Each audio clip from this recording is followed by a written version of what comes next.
مستيات بيتنا سلام كما يتوعلو كبرات تخاتاتلتنا سراويت أمريكا عب لعلي عب نيجيريا زركبو كجل شبراوين حيال مدكعتي كم زفتسمو ترامب عب تبعلو زوننو تروس تبهله ناي محبراوي مرخبي قصو أفليتو بريزيدنت ترامب عب صحفو نزم شبراوين أقدمه أتنقق أيام نيرئي كريستيانات مقتال دون تزيبيلكم عبواقا كتكفلي يخم إلى يوم نيرئ إنه قالومي معلتو أخيلو اتمدكعتي تفتسيمو إلو اتمدكعتي عب سميناوي معراب نيجيريا إيو تخايدو كاتسيلو رحس بعال الدات يقبرلكم نخلكم ولاون نتوم استقتلو شبراوانن نتوم بحجون كريستيانات مقتال زقتصلو تاريفهم زلو عب قربا زقتلو شبراوانن كبل توسخي مدكعتي كم زكايد زئنفت حبريتا زرقحو ሚኒስትሪ ምክልኻል ኣሜሪካን ኮማንዶ ኣሜሪካ ኣብ ኣፍሪቃን ኣብ ናይጀርያ ዞባ ሶኮቶ ብርክት ዝበሉ ሽበራውያን ከም ዝተቐትሉ እኳ እንተሓበሩ ቁፅሪ ወይ ብዝሒ ግን ኣይጠቐሱን። ሚኒስትር ምክልኻል ኣሜሪካ ኣብ ኤክስ ኣብ ናይጀርያ ይኹን ኣብ ካልእ ከባቢታት ኣብ ልዕሊ ክርስቲያናት ዝካየዱ ቅትለታት መኸተምታ ክግበረሎም ኣለዎ ክብል ጽሒፉ። መንግስቲ ናይጀርያ ከዓ ንኣሜሪካ ንዝገበረቶ ሓበራዊ ስራሕን ሓገዝን ኣመስጊኑ። نزن أمريكا مدكعتي منستري وصا قدات نيجيرياون علاو مقلتي زقبرلو خوينو مرح نيجيريا بولا أحمد تينبو نبعال لدات أملكيتو أبزهابو قال نسلام دحر متصوع أب هاجرو نمثل أمنتات وحسنت كهب مخانون نعمنت أمنتات كريستنا مسلمنان كلهم نيجيرياوانن كحلو مخانون قال آتيو بريزيدنت ترامب أب فلما ورح حداريو بزعبا أب نيجيريا زلو خونتات تزاريبون مدكعتي كايد كم زخئل أتنكيغون نيجيريا بناي بهراتن امنتاتن كجتات اتلل هاجر كوينا عمنت امنتات كريستنان مسلمنان ببوغنم قداي استفلالي زي فتحاو تقبارات كم زخون يفلت سميناوي كفال نيجيريا بأمنتي مسلمنا استعبل لخوينو أب دبباو كفال اتهاجر كا ببزحي كريستياناتي نبرو سميناوي معراب نيجيريا نزحلف 15 عامتات بتم بوكو حرام زبهالو مس IS استبهله شبراو قجلة قربت زلوهم عتقات مكرا زوردو زلو بوتاي بز مخنيات كساب حجي استاد 4,000 سبات قتلون كلو كبابي 2 مليون كا تمزابي لمالو عب مود اتاور حدارقن عبز زبا بعينتو فليز بلا سفيح نيمج ويت زمت تخايدو عب حانتي كاتوليكاويت بيت تمهرت زمهارو أما إيد تمهرون بركت زبالو ما مهرانن تجاويم نيرام قدم بعال لدت كا قال خباتهم نص خمزوصو ينغرلم اب سمينن ماكلاي نيجيريان مچويتي دق سبات ازيو لمت تغبار انخونه خبز مص نوح عوان كويني ات مچويتي گن بشبراوያን ጥራሕ ዘይኮነ ወላውን بترعوالو ዝፍጸም ገበናዊ ተግባር ቦኮ حرام ናአመንቲ እምነት ክርስትና ጥራሕ አይኮነን ዝቀትሉ አመንት ምስልምናውን በማዕረ ግዳይ ናይዞም ሽበራውያን ጉጅለም ቤት ጽሕፈት ኣሜሪካ ኣብ ዝዘርግሖ ነዚ ሓበሬታ ዝምልከት ምስሊ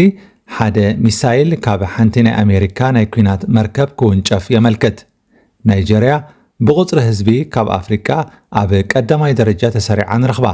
እታ ሃገር ተንቀሳቐሶ ቁጠባውን ብቐሊሉ ዝግመት ኣይኮነን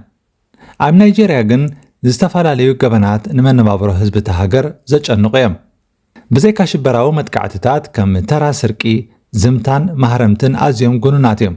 بزيكازي زتودبو قبناو تقبارات كم سايبراوي مدكعتن سرقن مجويتي مزووارات عصفارسن دك سباتن واتروز فتسومو ناي قبن عينتاتيوم أبي بوليتيكانياتات أبالات بوليسن كالوتن كتور زبهال بلشون نالو تساقاتات اتهاجر نابجباو حدات سبات يزاتو زبزح حزبي عبدخنت انا نبره أزيوم وحدات جن مچو زخونه نابرا يحلفو ناب كالئ زينا مس انسجر كبرات تخاتلت مستيات بيتنا بمسغغار دق سبات زخصص إرتراوي كيدان زكارياس اب نيزرلاند ناب فردين خقرب بربع كاب حبرات امارات عرب ناب نيزرلاند سوي هولاند تمحلاليفو خمستوهبه معكنات زينا اقالحن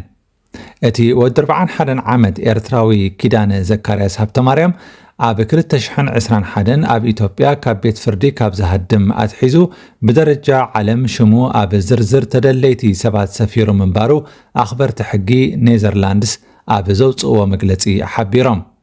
ኪዳነ ዘካርያስ ካብ ሕቡራት ኢማራት ዓረብ ናብ ኔዘርላንድስ ብወተሃደራውያን ፖሊስ ኔዘርላንድስ ተቐይዱ ከም ዝተወስደ እቲ ዝወፀ ዜና ይሕብር ንሱ ኣብ ኔዘርላንድ ብምስግጋር ሰባት ጭውያ ዝምታ ጎነጽ ጾታዊ ዓመፅን ካልእን ዝብል ክስታት ተመስሪትዎ ዘሎ ውልቀ ሰብ እዩ ንሱ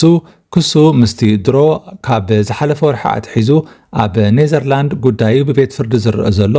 ብወሊድ ዝፍለጥ ተወልደ ጎይትኦም ዝተሓሓዝ እዩ ኣኽበርቲ ሕጊ ኔዘርላንድስ ንተወልደ ጎይትኦም ክሳብ 20 ዓመት ክእሰር እዮም ንመርቱዓታት ኣሰንዮም ዝሓቱ ዘለው ጠበቃታት ተወልደ ጎይትኦም ንኪዳነ ዘካርያስ ከም ምስክር ናብ ቤት ፍርዲ ክቐርብ ብተደጋጋሚ ክሓቱ ጸኒሖም እዮም እቲ ኣብ ኔዘርላንድስ ንጉዳይ ተወልደ ጎይትኦም ዝከታተል ዘሎ ቤት ፍርዲ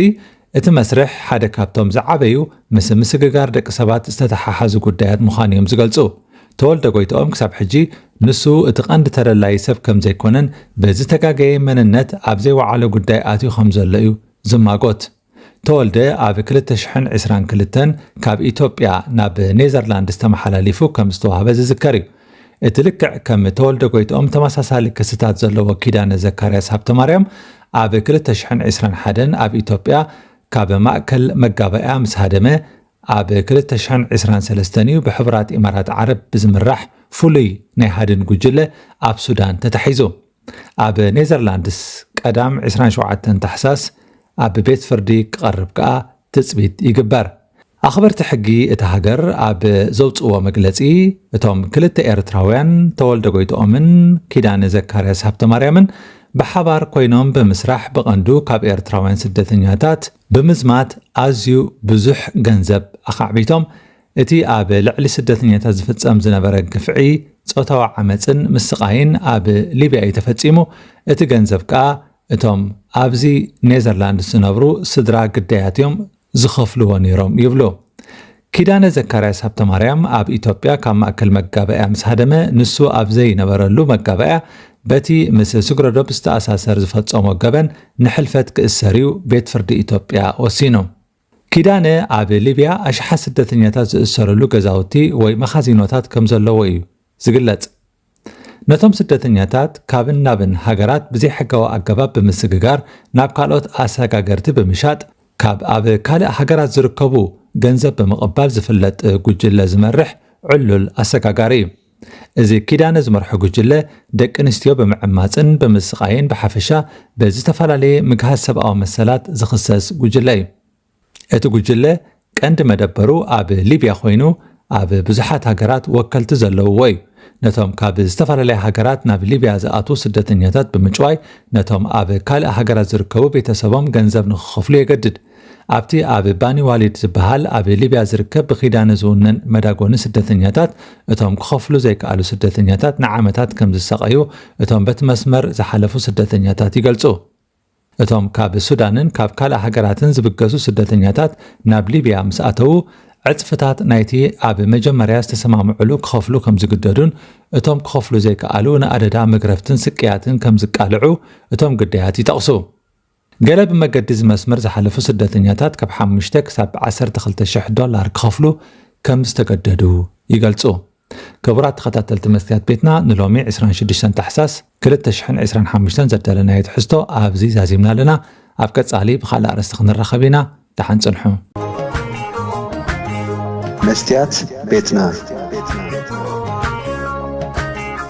መስትያት ቤትና ንሐቀኛ ምስሊ ኤርትራ ንምንጽብራቕ ዝተፈላለዩ ጽሑፋት ተንቀሳቓሲ ምስልታትን ቃለ መሕትታትን ሒዛ ብዘካርያስ ክብረኣብ እናተዳለወት እትቐርብ መደብ እያ كفوت لساني من يزعصوني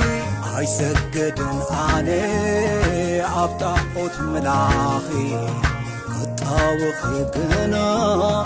مسلي فتحي